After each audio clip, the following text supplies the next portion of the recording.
with working with kids, and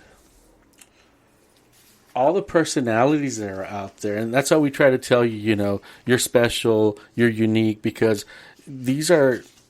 everybody has a personality, everybody has a characteristic, and it's interesting because as different as you can be, you can also have similarities. Mm-hmm. And it's interesting that you can also change, right? You can change, and you can change based on your environment. Maybe, I remember when I was in middle school, high school, I hated school. I'm just being honest with y'all. And I was a different person at school. I was a little mouse. I never spoke. And I was a rule follower. Then I was at home. And at home I was the squeaky wheel, demanding my every right and wanting more and more and more. Oh. And then you change. And then it changed. Yeah. And that's what I try to tell kids, is that you're gonna figure out who you are. You just have to be comfortable, and then you'll change. There'll be changes. The best thing is when you do this without drugs or alcohol. Right. The worst thing you can do is start experimenting or start using drugs and alcohol at your age, and then these personalities will turn into more toxic personalities. Absolutely. Wow. What did you think, Ms. Maria? I like this. I like it too. I think we're constantly changing, and I think that's where it comes that I have a little bit of all of these colors. The last one, the orange one, hearing you talk about it, Miss Cindy, it just kind of like gave me this kind of worry, because risk takers, when you're doing the risk taking, you're really not thinking about the consequences, and the consequences may not always be favorable. So that's the green in her coming out. Oh, that is the green in me. Because I see it differently. I see the risk taking, the orange, as those people that step outside the box. They're the ones that are going to explore. I can't see the risk in it, where you're not afraid. These might be people who are not afraid, so they may experiment with substances, which would not be very good. Race car drivers. Yeah. Well, if they turn it into something positive, yeah. So you can turn your weaknesses into positives. Yeah. Absolutely. Wow. But like when I see Maria, I definitely think she's blue and gold. She's a mesh of those. And then when I see Leo, I don't know. I see a lot of green in him. Really? I think he's got a lot of gold. Because he's, my opinion of Leo, anyway. You got a lot of black and white in your thinking. Sure, I do. And he's a traditionalist. I was told yesterday by one of the kids, and I had to reiterate it. He said, "Why is it that you?" I just remember the question. He said, "Why is it that you think that people who use drugs are bad people?" Just because he even used the word judge. Yeah. He used the word judge. Yeah, he said I was judgmental, right? Mm-hmm. Yes. Yeah. And I had to come back, and I said, "Oh, okay. So that's what he's hearing, and that's valid." So I had to come back and say, "No, not at all. What I'm doing is we're talking about the topic of drugs and alcohol and the damage it does, but I'm definitely not. I don't think that if you use drugs or alcohol, you're a bad person. You made bad choices, and there's consequences." But definitely not. Just because somebody is in addiction doesn't mean they're bad people. They do bad things. They've done bad things. They've made bad choices. There's people that don't use drugs or alcohol that make bad choices. So I had to go back and catch myself. So it's very but hey, I will correct myself. I will say when I'm wrong. People who use drugs are not bad people. Not at all. They make bad decisions. Right. So, but again, there's people that don't use drugs or alcohol that make bad decisions. Yeah. It took me a while to learn because I do have black and white thinking, and I thought it was interesting that he picked up on that. Not other people didn't, but it's still valid. So I had to. So when we say black and white thinking, we're talking about people who see things as a right way and a wrong way. And a wrong way, right. Yeah, there's no in-between. Right. It's right or it's wrong. Yeah, and we had a mom yesterday that talked about that. She was right and wrong thinking. Mm-hmm. And I always ask that during interviews when I interview people. Do you see yourself as a black and white thinker or a gray? Right. And Miss Cindy is my boss, and she did test me with the colors on my first interview. I remember she's like, So what "We're are gonna test you?" your true colors," and I was like, "Oh my god, what is true colors?" Wow. No, I like this. And so we have the blue. Let's kind of go back over the blues. So the blues are the feelers. Okay. So you're the sensitive one. You're the sensitive. You often are the poets, the writers, the the maternal people. Maternal meaning motherly. So you'll find them taking care of the brothers and sisters, taking care of mom, taking care of Nurses. dad. Oh, Gentle, they go into that. Okay. Okay. compassionate people. Compassionate. That's Oh, blue. I like that. So your gold people are the organized people. They like order. They like. They're excellent school teachers. You want a gold person. Right. They often are great at running households because they create that order. And order is good for you. Order is very good for you. Okay. A lot of you, your worst enemy is that you don't have order in your life. So work on getting up and creating a schedule. So we can learn from other people. Mm-hmm. Okay. So your greens are the intellectuals, visionaries, deep thinkers. They think beyond the everyday. So, and then your oranges are the... well, the green in the family would be, they would look like,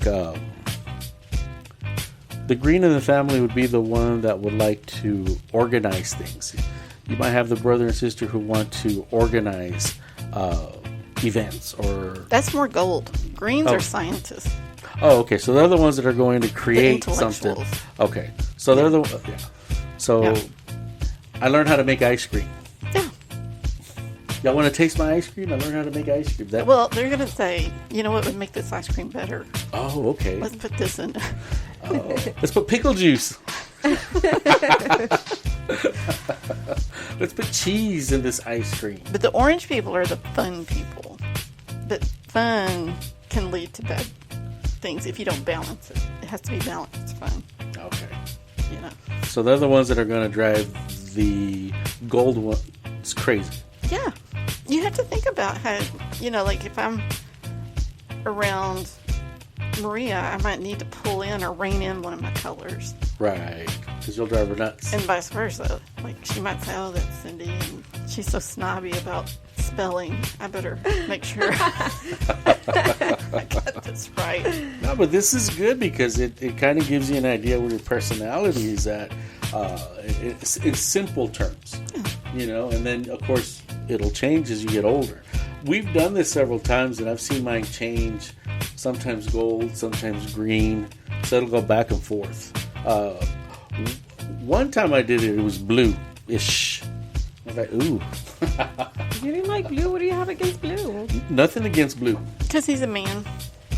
He didn't want to have too much blue. Well, what happens with blue is that, you vulnerability. Yeah. So I was feeling vulnerable that day. So it came out blue. Sensitive, yeah. It was very sensitive. And it works in office, politics, and I'm talking about office, and it's going to be the same in school. We all know there's people here that you have to change the way you approach them because Right. you want to make sure that you don't say something that might hurt their feelings. It wouldn't hurt anybody else's feelings, but it might hurt their feelings. You have to say it the right way. And jokes. Figure out the way you approach it. the way You bring can't it joke with together. everybody. That's true. Okay, so we had a young girl who said that her dad jokes with her, but he hurts her feelings. Yeah. And he tells her, well, that's how the world is. So that would be an example of what? A blue and a... Well, he's probably got some orange in him, some fire, or Some fire, yeah. Because he Pizzazz. jokes about it. Oh, get over it. That type. So that would be an example of those two colors clashing. And I don't know, who this girl was or if she's listening, but I think that's the role of most fathers. Yes. I wanted to tell her that. There's a point where you're like, okay, you're just going too far. Yes. Ease up. And I did tell her, he's right in the sense but also you have to respect boundaries. Yes. And that's one of the things that families sometimes lack is respecting boundaries. And I know if some families are listening, you may disagree because the concept of boundaries, sometimes we interpret it as not love. Now, it doesn't mean you don't love. It just means that there's these boundaries that we set up so that we can be safe. Well, what do you mean safe? Safe within ourselves, because sometimes our emotions can turn on us. So in that little girl's example, if she thinks of it too much, it'll turn inward on her. One thing we were talking about is some of the kids were talking about being disciplined by their parents. And one of the things that I was trying to let them know is that, you have to establish these boundaries and then understand that, my mom hits me because she says it's tough love. Well, we have to be careful with that because you can interpret that as love hurts. Mm-hmm. So I can be in a relationship where I can get hurt. So we have to be careful how we say these things. As adults, we understand that, but sometimes kids will internalize it. Yes. And that was, I think that's a topic that we have to really be careful with. And then bringing something like this with True Colors helps us out because it helps us understand that, oh, wait a second, we do have emotions. They are valid. And you might be more sensitive than me, so I have to be a little bit more careful. Right. So. Yeah, there's sitcoms I like that blue people would probably not like. Right. Yeah.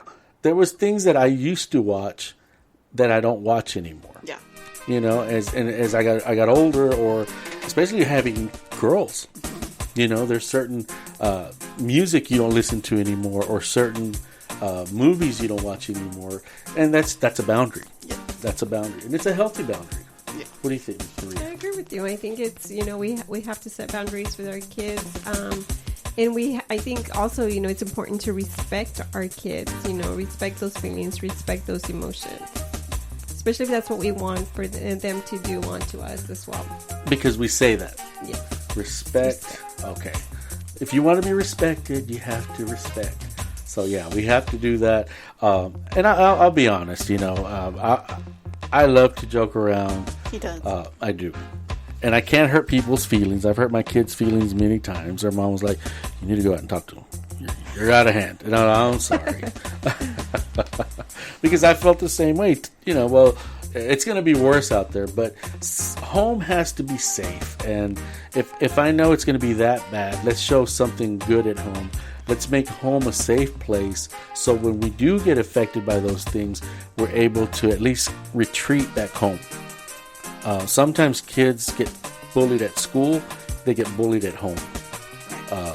And it's not a bully maybe, but it's internalized like it. It's like, so when do I rest? When do I become myself? So. Right. Yeah. I don't like bullies. That's my hot button. Yeah. Don't bully. Yeah.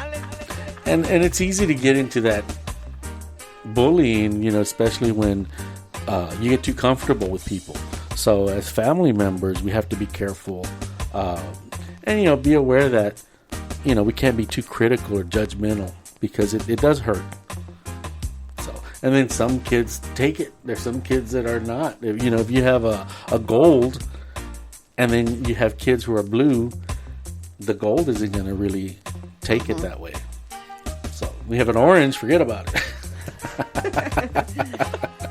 It's going to hurt your feelings. Yeah, think of it as Hallmark cards. Blues would write beautiful, sentimental Hallmark cards, and right. Oranges would have some kind of funny punchline. So, which one are you, Miss Cindy? I don't know. It changes all the time, but my favorite word on all of these is actually the nonconformist, and that's the orange. Oh. I'm not orange, but I can be orange. But that's the word I respond to. Is nonconformist. Rebel without a cause. She is a rebel, wow. y'all. Without a